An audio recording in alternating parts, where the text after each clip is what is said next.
सोचिए, भगवत गीता के एक अकेले श्लोक में कितनी गहराई छिपी हो सकती है। आज हम अध्याय 1 के श्लोक 14 की परतें खोलने वाले हैं और ये देखेंगे कि कैसे कुछ गिने चुने शब्द ही पूरे महाभारत युद्ध का मतलब बदल कर रख देते हैं।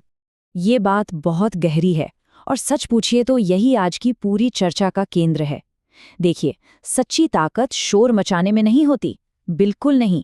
वो तो सही समय पर सही तरीके से प्रकट होने में होती है। चलिए, इसी सोच को लेकर सीधा कुरुक्षेत्र के मैदान में चलते हैं और इसे समझते हैं। तो सीन है कुरुक्षेत्र के युद्ध मैदान का। जरा सोच कर देखिए, कौरवों के सेना ने अभी अभी एक जबरदस्त अहंकार से भरा हुआ कोलाहल किया है। हवा में सिर्फ और सिर्फ शोर है, बेचैनी है और अस्थिरता है। और ठीक इसी शोर के बीच पांडवों का जवाब आता है। पर रुकिए, ये सिर्फ एक रिएक्शन नहीं है। नहीं, ये एक सोची समझी, एक बहुत ही शक्तिशाली घोषणा है जो कहानी को एक नया मोड़ देती है। ये शोर का जवाब शोर से देना नहीं, बल्कि कुछ और ही है। ठीक है, तो इसके गहरे प्रतीकों में उतरने से पहले चलिए एक काम करते हैं। पहले इस श्लोक का सीधा और सरल मतलब समझते हैं, क्योंकि यही वो नींव है जिस पर हम आगे की पूरी समझ बनाएंगे। तो ये है वो मूल संस्कृत श्लोक। इसकी लय और इसके शब्दों में ही एक अलग शक्ति है। बस इसे महसूस कीजिए, इससे पहले कि हम इसका अनुवाद देखें। तो इसका सीधा सा मतलब ये है कि कृष्ण और अर्जुन सफेद घोड़ों वाले एक बहुत बड़े रथ पर मौजूद हैं और उन्होंने अपने दिव्य शंख बजाए। सुनने में कितना सरल लगता है ना, लेकिन असली जादू तो इसके एक एक शब्द के चुनाव में छिपा हुआ है। और यहीं से असली रहस्य खुलना शुरू होता है।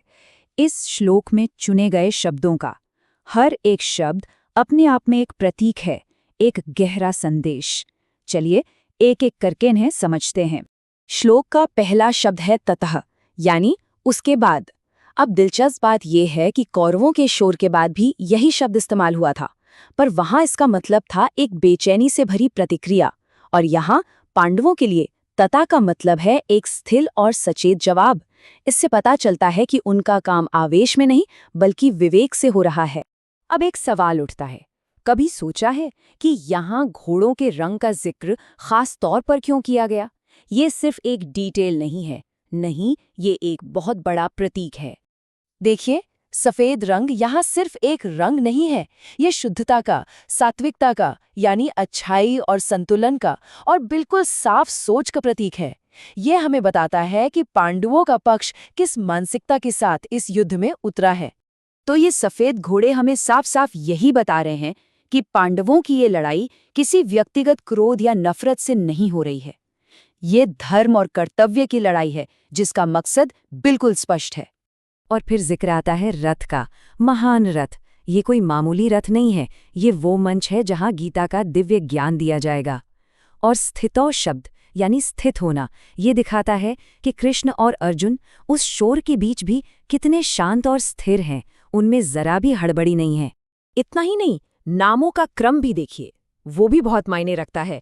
पहले माधव, फिर पांडव। ये दिखाता है कि भले ही कृष्ण सारथी हैं, असली नेतृत्व उन्हीं के हाथ में है। वो दिशा दे रहे हैं और अर्जुन उस दिशा में कर्म कर रहा है। और उनके शंख भी कोई साधारण नहीं, दिव्य हैं। वो सिर्फ आवाज नहीं कर रहे, वो धर्म की घोषणा कर रहे हैं। चलिए अब एक काम करते हैं, दोनों सेनाओं के बीच एक सीधी तुलना करते हैं और इसका आधार बनाते हैं उनकी ध्वनियों के अंतर को। ये तुलना हमें दोनों पक्षों के चरित्र का आईना दिखाएगी। तो असल में लड़ाई सिर्फ जमीन पर नहीं हो रही, बल्कि दो अलग अलग विचारधाराओं के बीच भी हो रही है। एक तरफ अहंकार है तो दूसरी तरफ कर्तव्य। अंतर बिल्कुल साफ है। देखिए, एक तरफ कौरवों के कई अलग अलग वाद्य यंत्र हैं जो मिलकर सिर्फ कोलाहल, अहंकार और अस्थिरता पैदा कर रहे हैं। वहीं दूसरी तरफ पांडवों के सिर्फ 2 दिव्य शंख हैं जिनकी सचेत ध्वनि स्थिरता, स्पष्टता और धर्म की घोषणा कर रही है। लेकिन सवाल ये है कि ये प्राचीन प्रतीक आज हमारे लिए क्या मायने रखते हैं? असल में ये श्लोक सिर्फ एक युद्ध की कहानी नहीं, बल्कि ये जीवन जीने का एक तरीका भी सिखाता है। तो इससे जिंदगी के लिए कुछ बहुत जरूरी सबक मिलते हैं।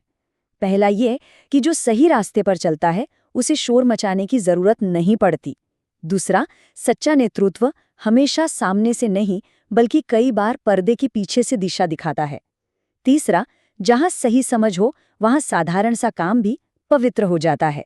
और चौथा, धर्म को कोलाहल वाली प्रतिक्रिया नहीं बल्कि स्थिरता और संतुलन चाहिए। और अंत में सफलता का जो सबसे बड़ा सूत्र है वो यही है, जब बुद्धि यानी सही समझ और कर्म यानी सही एक्शन एक साथ मिल जाते हैं तो जीत निश्चित हो जाती है। कृष्ण और अर्जुन का साथ इसी का तो प्रतीक है। तो इस पूरी चर्चा का सार यही है कि पांडवों का शंखनाद सिर्फ ताकत का प्रदर्शन नहीं था, वो धर्म की स्थापना का आह्वान था। और बस इसी एक श्लोक से महाभारत की कहानी एक युद्ध से कहीं ज्यादा एक महान उपदेश में बदलना शुरू हो जाती है। तो एक सवाल सोचने जैसा है, जीवन के कोलाहल और उथल-पुथल में किसी की अपनी आवाज कैसी होती है? कौरवों के शोर जैसी या पांडवों के स्थिर और दिव्य शंखनाद जैसे?